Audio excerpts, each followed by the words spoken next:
Hi, I'm Gary Hall Sr. from the Race Club. I'd like to welcome you back to our secret tip of the week. For the last couple of weeks, we've been talking about the importance of legs in swimming, and we're going to continue with the third function of the legs this week, which is a stabilizing force. And what do I mean by that? Well, when we rotate the body in swimming, or counter-rotate the body, as we initiate the pull, the counter-rotation of the body creates a force out of our own motion that enables us to get more power out of the pull, or more distance per stroke. And we actually complete that rotation with our strongest kick of the 6-beat kick. And so by making that kick, which actually goes, because of the rotation, to the side a little bit, we're actually extending that counter force and enabling us to get more power out of the end of our pull. So the third function of the legs is to create a longer and better ability to get power out of our pull and enable us to swim faster. The ability to create a strong stabilizing force begins with having a strong core and having strong legs. It is the rotation or the counter-rotation of the body and the strength of the kick that creates this force that enables us to pull strong. Sabir Muhammad is using some of our favorite core strengthening exercise here. The ab wheel extends out fully, pulls it back in. The throwback with the medicine ball uses both the core and the upper body, first with two hands, trying to throw the ball quickly back, and then second with one hand with a 10-pound med ball, creating balance and strengthening the core at the same time.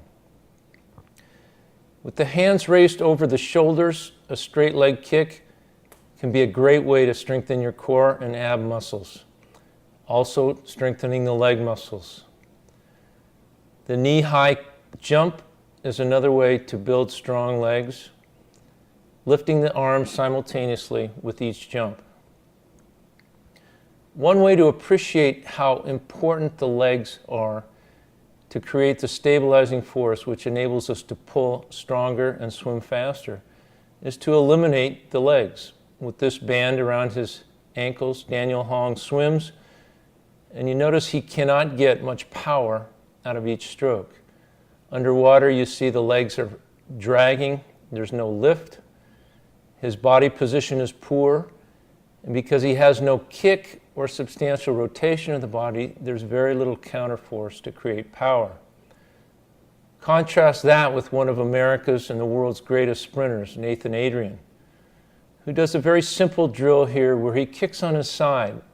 One of the most important features of using legs is learning to kick to your side. In the middle of the pool, he takes a single arm stroke whereby he feels a tremendous amount of power through the counter-rotation of his body and through the kick. Here he holds a very streamlined position into the wall with a very strong kick.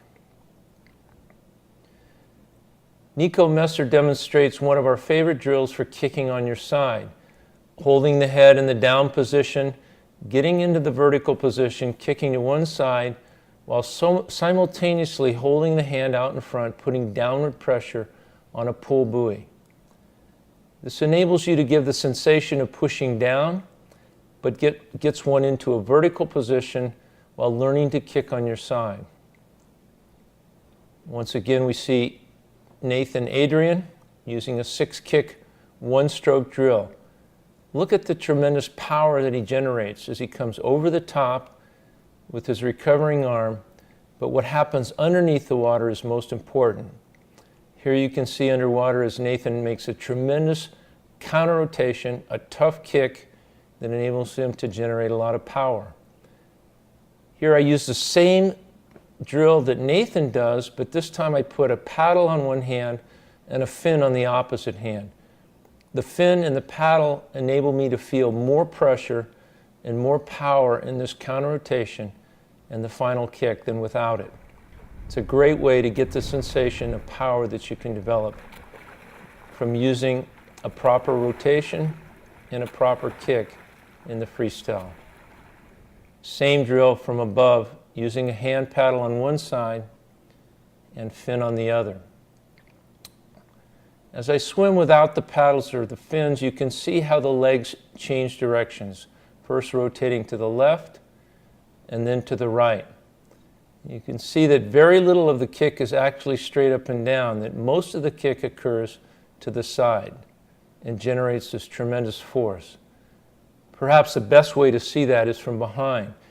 I want you to notice at the end of my pull how that simultaneously occurs with the strongest and the most powerful kick of the three kicks in each pull. Tremendous ankle flexibility, a quick kick, a rotation of the leg and the core translates into a fast swim.